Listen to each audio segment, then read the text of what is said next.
Alam naman nating lahat na umuwi ako sa Pilipinas, B.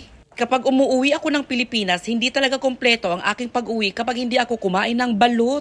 Yes, B. Kahit sabihin nilang maka-high blood ang balot, go, go, go talaga ako sa balot, B. Pero kunti lang. Alam mo ba, B, ng Esperanza Sultan Kudarat ay tinaguri ang halo-halo capital ng Philippines? Yes, B. Opo, B.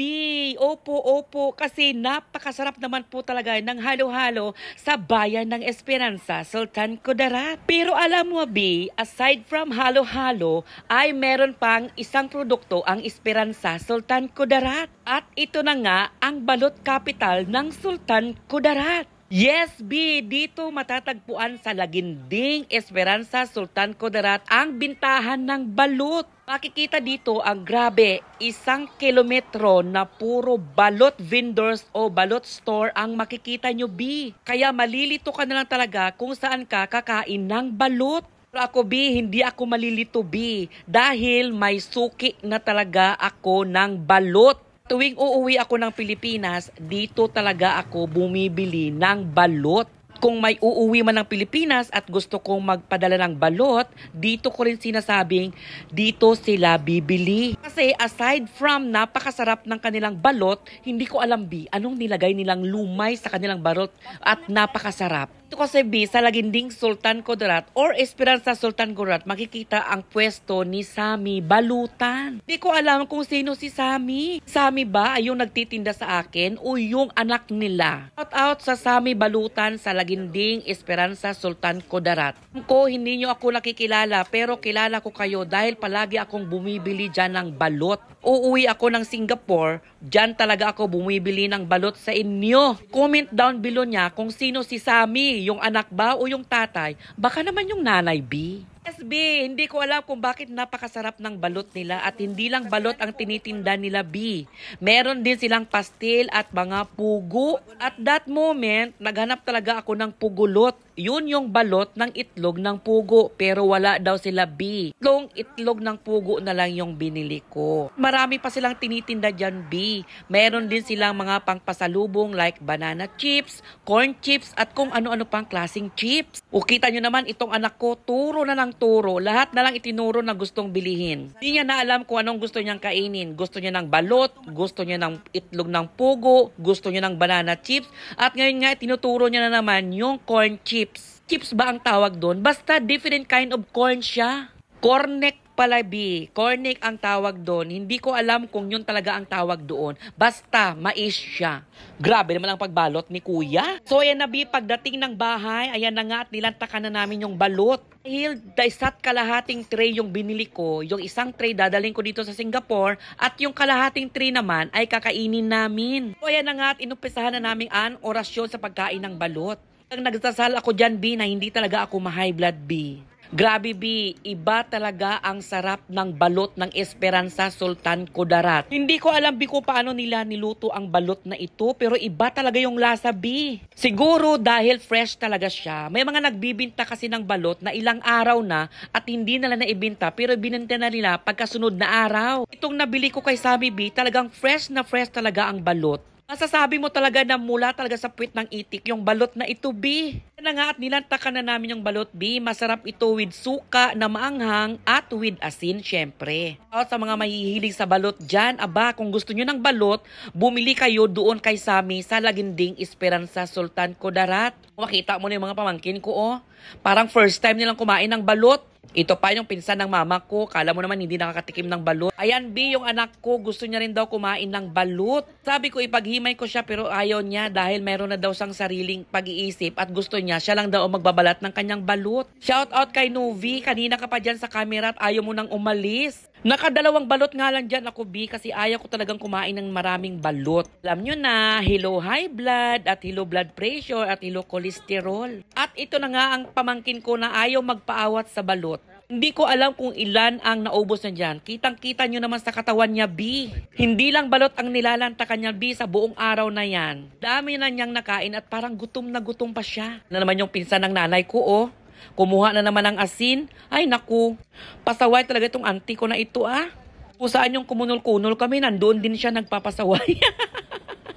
Daw sa kanila itong unlimited na balot, B, kaya pinagbigyan ko na siya. O ayan na, B, at hindi pa rin tumigil itong pamangkin ko sa kakakain at ito katabi niya yung tatay niya. Out pala dito sa aking brotherhood at sa aking pinsan. Wala daw balot sa Luzon, kaya ayan, ito na naman yung pamangkin ko. First bite daw sa balot pero kanina pa siya kumakain, day. Papansin nyo sa background, ayan na, nagtago na talaga yung auntie ko at dyan na siya kumain ng balot. Tinanong ko dyan sa kanya kung kulang pa ba yung balot na kinuha niya. Ang sabi niya, kulang pa daw. Ang sabi ko, marami pa. O ito rin yung pamangkin ko, ang arty-arting kumain ng balot yan, friend. Binuksan at nilagay pa sa platito at unti-unting pinagtatanggal yung ewan ko nung pinagtatanggal niya dyan.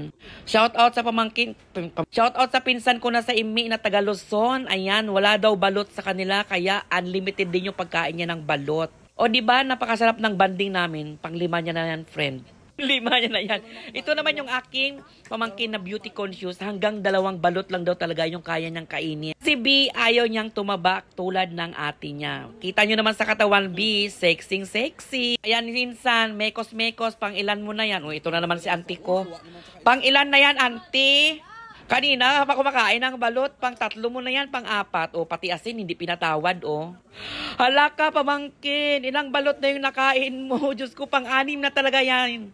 O, shout out din dito sa bayaw ko. Ayan, bayaw, kumain ka na rin ng balot para tumaba ka. Habang nagbo-voice over nga ako, B, ay talagang lumulunok talaga ako ng laway ko. Kasi namimiss ko talaga ang lasa ng balot. As in talaga, B, nakakamiss ang balot dyan sa Pilipinas. Kasi dito sa Singapore, walang balot, B, kasi bawal dito. Kung meron man, mga nagtitinda ng balot, ay hindi naman ganun kasarap. Sisiw nila parang butiki, kaya ayaw ko talaga, B. Gusto ko talaga sa balot 18 days. At gusto ko galing kay Sammy Balutan sa Esperanza Sultan Kudarat. Kasi iba talaga yung paggawa nila ng balot. Talagang hindi incubator yung pinagagawa nila ng balot, B. Parang ginagawa yata doon sa may labhang ng palay.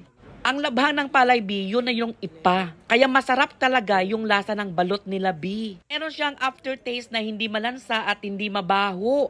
Hindi siya amoy kuryente tulad ng mga balot na iba. Ang ginagawa nila is incubator, yung mga bumbilya at di kuryente. Kaya iba talaga yung lasa, B. O, shout out sa auntie ko. O, dito nagtago na naman, o. Pang-4 mo na yan, te. O, aminin, na-miss niya ang balot at nagtatago pa talaga siya.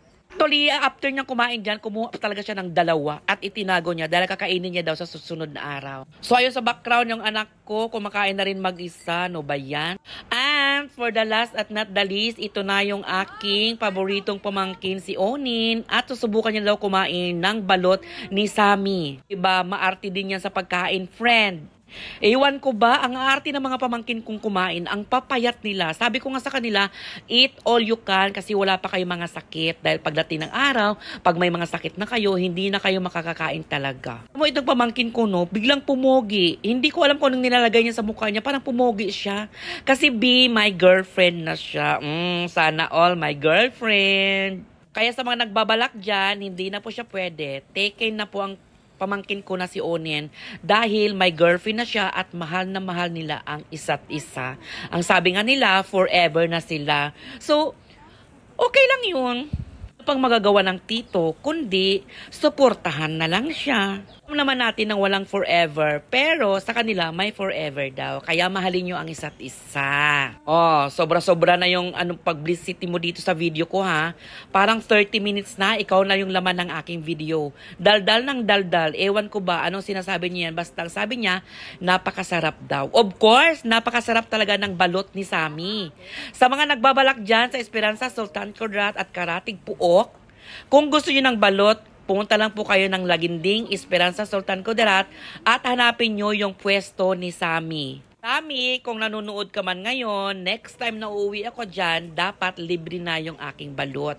At ito na nga yung aking minamahal na baby, si Baby Boards, mag-isang kumain ng balot kasi big boy na daw siya at kaya niya nang kumain ng balot mag-isa. Huwag ka. Nilagay niya yan sa malamig na tubig yung kanyang balot para hindi siya mapaso. O, diba, bright? So, ayan na, B, kung nagustuhan mo ang video na to at gusto mo ng balot, don't forget to comment down below at i-share na rin ito sa mga friend mo na mahilig sa balot para magtilmon-tilmon din sila at maglunok-lunok ng kanilang plaway kasi na-miss nila ang balot. Standby lang po kayo kasi marami pa akong vlog na hindi pa na-upload at super late na talaga. Maraming sa lahat ng aking mga follower at patuloy na tumatangkilik ng aking videos. Lagi niyong tatandaan, mahal ko kayo, walang break at walang preno. Ito pa rin ang inyong nag-iisang mystery bud na nagsasabing, kumain ka ng balot. Maraming salamat for watching!